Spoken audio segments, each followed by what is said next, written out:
আসসালামু আলাইকুম, স্বাগত জানাচ্ছি সি প্রোগ্রামিংয়ের বাংলা ভিডিও টিউটোরিয়ালে। তো আজকে আমাদের সেকেন্ড টিউটোরিয়াল। গত পর্বে আমরা সি প্রোগ্রামিংয়ের সাথে পরিচিত হয়েছিলাম।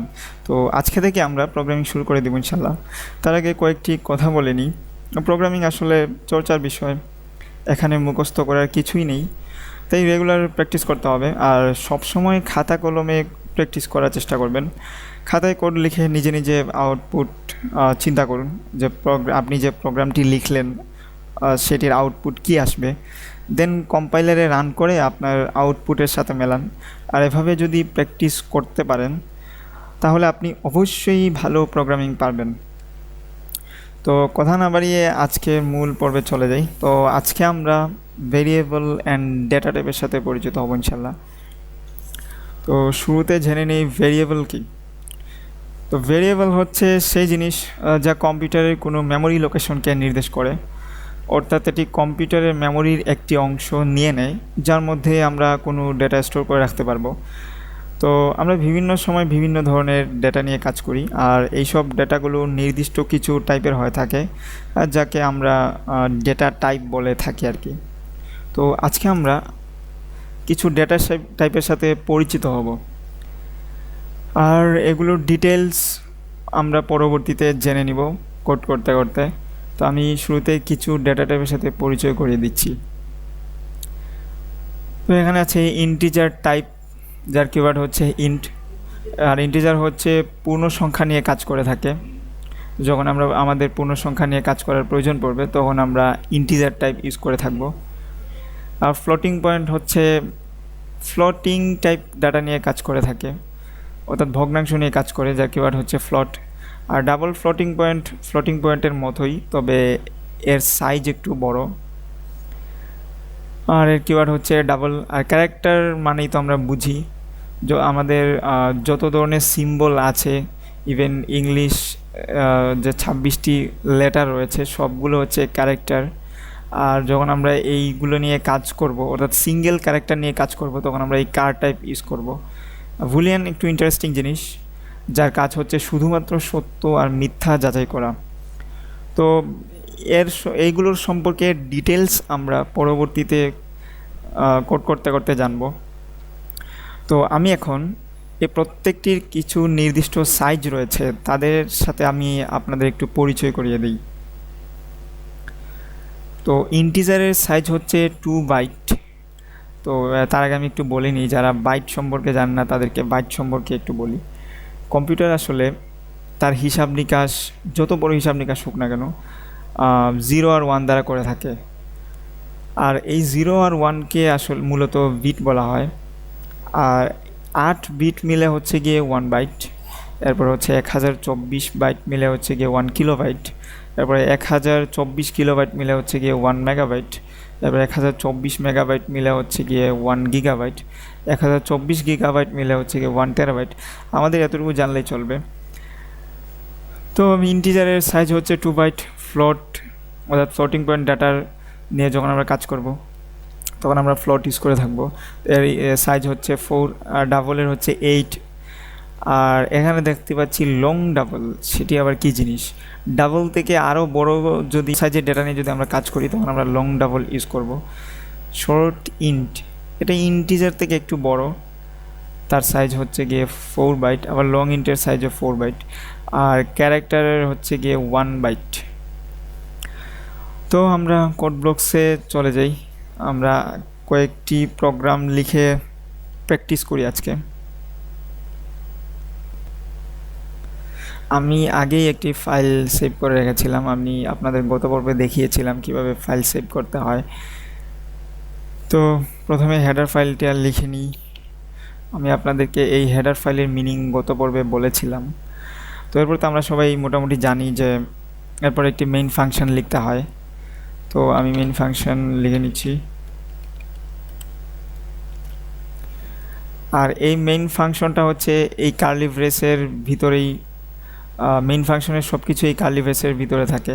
তো আমরা একটি ডেটা নেই, ইন্টিজার টাইপের ডেটা নেই, ভেরিয়েবলের নাম দিয়ে দেই এ। আর তার মধ্যে আমি একটা ভ্যালু অ্যাসাইন করি, ধরুন 5। তো এই যে এখানে ইকুয়াল চিহ্ন আমরা দেখতে পাচ্ছি, এই ইকুয়াল চিহ্ন আর ম্যাথে যে আমরা ইকুয়াল চিহ্ন ইউজ করতাম, এই ইকুয়াল চিহ্নের মধ্যে হিউজ ডিফারেন্স রয়েছে। এই ইকুয়াল চিহ্ন দ্বারা বোঝায় জাস্ট অ্যাসাইন করা, যাকে আমরা অ্যাসাইনমেন্ট অপারেটর বলে থাকি। তো এর কাজ হচ্ছে শুধু অ্যাসাইন করা, অর্থাৎ এই যে আমি এখানে a = 5 লিখলাম, এতে বোঝা গেল যে এই 5টাকে এই a নামের ভেরিয়েবলের মধ্যে স্টোর করে রাখলাম। এখন এটা যদি আমরা প্রিন্ট করতে চাই, তাহলে ভিতরে এই যে এটা আমরা পার্সেন্টেজ নামে চিনি, এই পার্সেন্টেজ দিয়ে তারপরে এটা কি ধরনের ডেটা তা বলে দিতে হবে। তো যদি ইন্টিজার টাইপের ডেটা হয়ে থাকে তখন আমরা পার্সেন্টেজ দিয়ে ডি লিখি, তারপরে এই ইনভার্টেড কমার ভিতরে এই অংশটুকু লিখতে হবে, লিখে তারপরে আমরা একটা কমা দিয়ে কোন ভেরিয়েবলের মধ্যে এই ডেটাটা আছে সেটা এখানে লিখে দিব। তো আমরা এ নামের ভেরিয়েবলের মধ্যে 5 রেখেছিলাম, তো এখানে এ লিখে দিই। আর এই সেমিকোলন দ্বারা বুঝাবো যে এই লাইনটি এখানে শেষ হয়ে গিয়েছে। তো এখন এটা যদি প্রিন্ট করি, তো আমরা এটাকে প্রিন্ট করি, প্রিন্ট করলে বিল্ড এন্ড রান,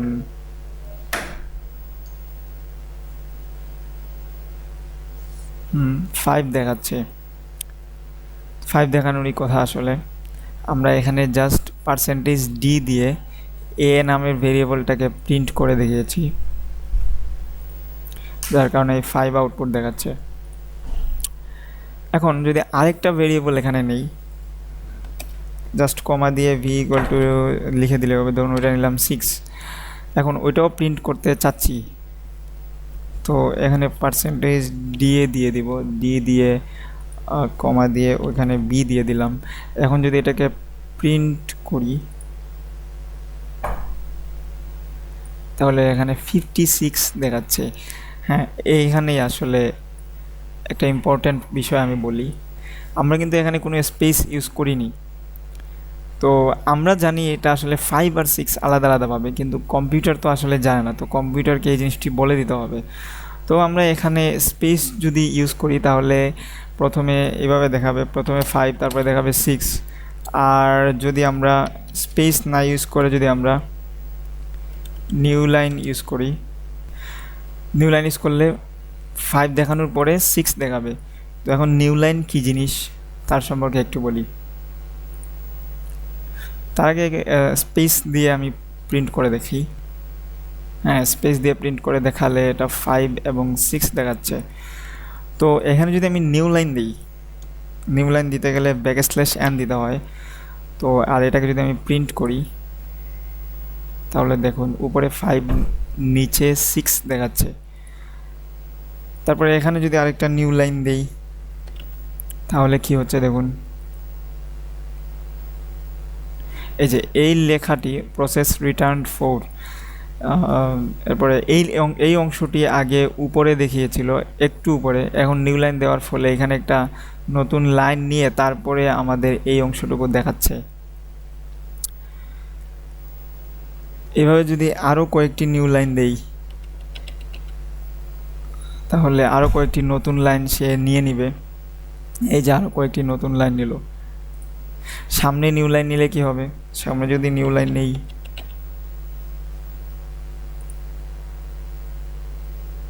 তাহলে দেখুন উপরে কয়েকটি নিউ লাইন নিয়ে তারপরে আমাদের এই দুটো ভ্যালু প্রিন্ট করে দিচ্ছে। ওকে, এখন যদি আমরা এই দুইটি সংখ্যাকে যোগ করতে চাই, দুটো সংখ্যাকে যদি যোগ করতে চাই, তাহলে কি করতে হবে সেটা হচ্ছে প্রশ্ন। তো আমরা চাইলে নতুন একটি ভেরিয়েবলের মধ্যে a+b রেখে দিতে পারি। ইন্ট নামে আরেকটি ভেরিয়েবল নিলাম, ধরুন সাম। তো সাম = যদি আমরা a+b লিখে দেই এবং সেই সামটাকে প্রিন্ট করতে হবে। তো সেই সামটাকে প্রিন্ট করতে চাইলে জাস্ট পার্সেন্টেজ ডি দিয়ে এখানে সামটা লিখে দিলে হবে। এখন আমরা এই প্রোগ্রামটিকে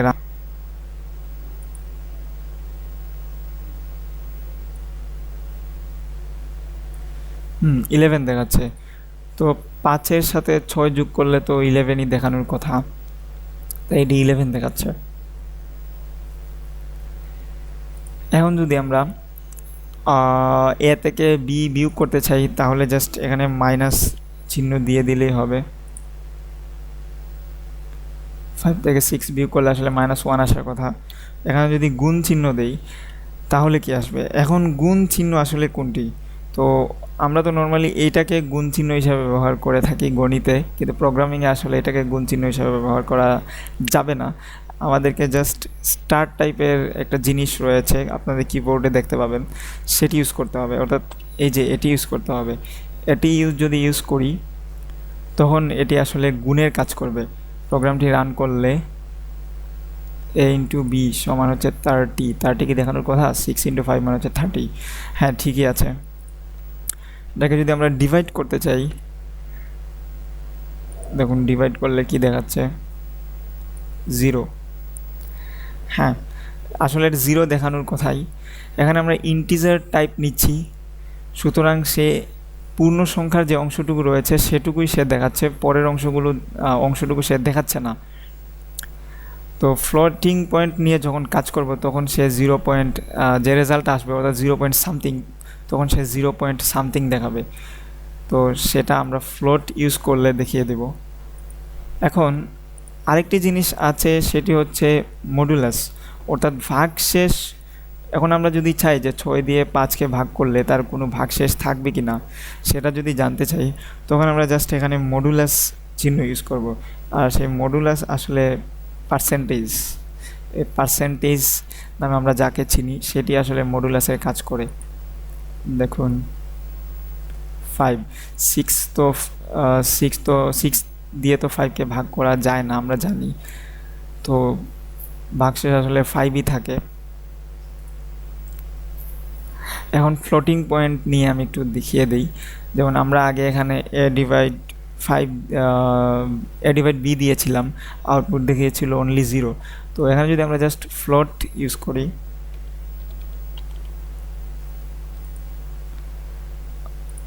তাহলে এখানে একটা মিস্টেক হয়েছে, সেটা হচ্ছে এখানে পার্সেন্টেজ ডি দিলে হবে না, ফ্লোট ইউজ করলে পার্সেন্টেজ এফ ইউজ করতে হবে। দেখুন 0.000 দেখাচ্ছে, তার কারণ অবশ্যই আছে, সেই কারণটি আমি দেখিয়ে দিই। এই দুটো ডাটা আমরা ইন্টিজারে ইউজ করছি, আর এই সামটা হচ্ছে ফ্লোটে, আর এই ফ্লোটের মধ্যেই আমরা ইন্টিজার টাইপের ডেটা রাখছি। অর্থাৎ এই ইন্টিজার একে বি দ্বারা ভাগ করলে যে রেজাল্টটা আসবে সেই রেজাল্টটা আমরা সামের মধ্যে অ্যাসাইন করছি। অ্যাসাইন হওয়ার আগে সে ভাগ করে নিবে, ভাগ করে নিয়ে যে রেজাল্টটা আসবে সেই রেজাল্টটা সে সামের মধ্যে রাখবে। তো ইন্টিজার এই দুটোই ইন্টিজার, তো 6 দ্বারা 5কে ভাগ করলে তো মূলত 0 পয়েন্ট সামথিং আসবে। যেহেতু ইন্টিজার, সো সে 0 এর পরে বাকি অংশকে বাদ দিয়ে দিবে, তো এখানে সে 0কে রাখবে। আর যেহেতু এটা ফ্লোটে রয়েছে আর আমরা ফ্লোটটাই প্রিন্ট করছি, সুতরাং সে 0.00 এইরকম একটা আউটপুট দেখাবে। তো তাই আমাদেরকে এটিকেও ফ্লোট লিখে দিতে হবে। তো ধরুন আমরা এখানে ফ্লোট লিখে দিলাম। তো ফ্লোট লিখে দিলে এই যে আমাদের এক্স্যাক্টলি একটা আউটপুট দেখাচ্ছে। এই তো গেল ফ্লোট। এখন আমরা ক্যারেক্টার টাইপের ডেটা নিয়ে একটু কাজ করি। এগুলোকে মুছে দিই। ধরুন ক্যারেক্টার লিখলাম CH, তার মধ্যে একটা কিছু অ্যাসাইন করি। তো ক্যারেক্টারে সরাসরি এভাবে অ্যাসাইন করা যাবে না। ক্যারেক্টারে অ্যাসাইন করতে গেলে এটা দ্বারা বুঝাবে যে যদি আমরা এভাবে অ্যাসাইন করি তখন সে বুঝে নিবে যে এই যে নামে আরেকটি ভেরিয়েবল আছে যার মধ্যে কোনো ডেটা আছে, আর সেটাকে আমরা এই CH এর মধ্যে রাখতে চাচ্ছি। সে সেটা ধরে নিবে, আর ধরে নিয়ে সে কাজ করা শুরু করবে। কিন্তু আমরা তো এর মধ্যে কিছুই রাখিনি, এই যে নামে কোনো ভেরিয়েবলের মধ্যে আমরা কিছু রাখিনি। তো এটা যে ভেরিয়েবল না, এটা যে ক্যারেক্টার, সেটা বোঝাতে হলে আমাদেরকে এই জিনিসটি ইউজ করতে হবে। এখানে যদি যে লিখে, এই যে এর ভিতরে আমরা জে কে অ্যাসাইন করে দিব, আর জে কে অ্যাসাইন করে দিলে এটা ক্যারেক্টার হিসেবে নিয়ে নিবে সিএইচ এর মধ্যে। আর ক্যারেক্টার প্রিন্ট করতে গেলে আমরা পার্সেন্টেজ সি দিব। তো এটা সাম না, এটা আসলে সিএইচ। তো আমরা যদি এটাকে প্রিন্ট করি, যে দেখাচ্ছে। তো আমি আরেকটি জিনিস বলে নেই, এখানে আমরা দুটোর ক্যারেক্টার একসাথে রাখতে পারবো না। এই ক্যারেক্টার, এই যে ক্যারেক্টার টাইপটা রয়েছে, আর এখানে যে একটা ভেরিয়েবল আমরা রেখেছি, সেই ভেরিয়েবলটা আসলে একটি ক্যারেক্টার নিয়েই কাজ করে, একসাথে দুটো নিয়ে কাজ করতে পারে না। যেমন আমরা যদি এখানে কে লিখি আর এটাকে প্রিন্ট করি, তাহলে সে যে কে দেখাবে না, সে শুধু কেটা দেখাচ্ছে, পরেরটা দেখাচ্ছে। এল যদি দেই তাহলে এল দেখাবে। তো এটা আসলে কাজ করে ওই দিক থেকে, লাস্টেরটা সে প্রিন্ট করে দেখাবে। সে রিড করে যাবে, যে রিড করার পরে তারপরে কে রিড করবে, আর তার জায়গা তো ক্যারেক্টারে তো সে যে যখন দেখবে তখন যে রাখবে তার মধ্যে। তারপরে যখন আবার দেখবে যে এখানে কে রয়েছে, তো সে যে কে রিপ্লেস করে কে রেখে দিবে। তারপরে কে যখন দেখবে তখন যখন এল দেখবে তখন সে এল দেখার পরে কে রিপ্লেস করে এল রেখে দিবে, আর লাস্টে এই এলটাকেই সে প্রিন্ট করে দিবে। এখন যেহেতু তার মধ্যে একটি ডেটা রাখা যায়, এর বেশি রাখা যায় না, যার কারণে সে আগেরগুলোকে রিপ্লেস করে লাস্টেরটি রেখে দিবে আর এবং সেটি প্রিন্ট করে দেখাবে। সুতরাং আমরা এই তিনটি ক্যারেক্টার নিয়ে একসাথে কাজ করতে পারবো না। এটা নিয়ে কাজ করা যাবে, তবে তার জন্য আমাদের স্ট্রিং ইউজ করতে হবে। তো সেটা নিয়ে আমরা পরে আরও ডিটেলস জানবো। আপাতত স্ট্রিং কি সেটার সাথে পরিচিত না হওয়াটাই ভালো, যেহেতু আমরা নতুন প্রোগ্রামার। তো আজকে এই পর্যন্তই। পরবর্তী টিউটোরিয়ালে আমরা নতুন নতুন জিনিস শিখব, আর দেখা হবে পরবর্তী টিউটোরিয়ালে। তার আগে আমি আরেকটা জিনিস বলে যাই, সেটা হচ্ছে এখানে আমি দুটো জিনিস রেখে দিয়েছি, যেগুলো আসলে এই মেইন ফাংশনের বাহিরে লেখা হয়েছে। আর আমি গতদিন বলেছিলাম যে মেইন ফাংশনের বাহিরে কিছু লিখলে মেইন ফাংশন এক্সিকিউট করে না, আর এভাবে কিছু বাহিরে রেখে আমরা একটি প্রোগ্রামকে রান করতেও পারবো না। লক্ষ্য করুন, এখানে আমি এই দুটো জিনিস ইউজ করেছি। আচ্ছা, ফরওয়ার্ড স্ল্যাশ, তো এর দ্বারা কমেন্টিং বোঝায়, এর দ্বারা বোঝায় আসলে কমেন্টিং। আমরা যখন এই দুটো জিনিস ইউজ করব, আর এই দুটো ফরওয়ার্ড স্ল্যাশ ইউজ করে আমরা যদি এখানে কিছু লিখে দেই, তখন সেটা সে কমেন্ট হিসাবে নিয়ে নেবে, অর্থাৎ সে প্রোগ্রামের অংশ থেকে একে বাদ দিয়ে দিবে, আর এই লাইনটি ছাড়াই সে প্রোগ্রামটি রান করবে। তো এই ফরওয়ার্ড স্ল্যাশ দুটো ইউজ করলে শুধু সিঙ্গেল লাইন তাকেই সে কমেন্ট হিসাবে ধরে নেবে। আমরা যদি মাল্টিপল লাইনকে কমেন্ট আউট করতে চাই, তখন আমাদেরকে একটা ফরওয়ার্ড স্ল্যাশ, তারপরে হচ্ছে একটা স্টার, আর এখানের মধ্যে অনেক কিছু লিখে দিয়ে তারপরে ধরুন আমরা এই যে এইভাবে আরেকটি লাইনে লিখলাম, তারপরে আরও লিখলাম, লিখে এরপর যদি এই অংশ দিয়ে দেই, তখন সেই পুরোটাকেই পুরোটাকে সে কমেন্ট হিসাবে নিয়ে নিবে, আর প্রোগ্রামে এর কোনো ইফেক্ট পড়বে না। যেমন আমরা যদি এটাকে রান করি, এই যে প্রোগ্রামটি এক্সিকিউট হলো, কিন্তু এখন এই কমেন্টিং যদি আমরা না করি, এই দেখুন, তাহলে কি হচ্ছে, এই যে এখানে একটা রেড মার্ক দিয়ে দিয়েছে।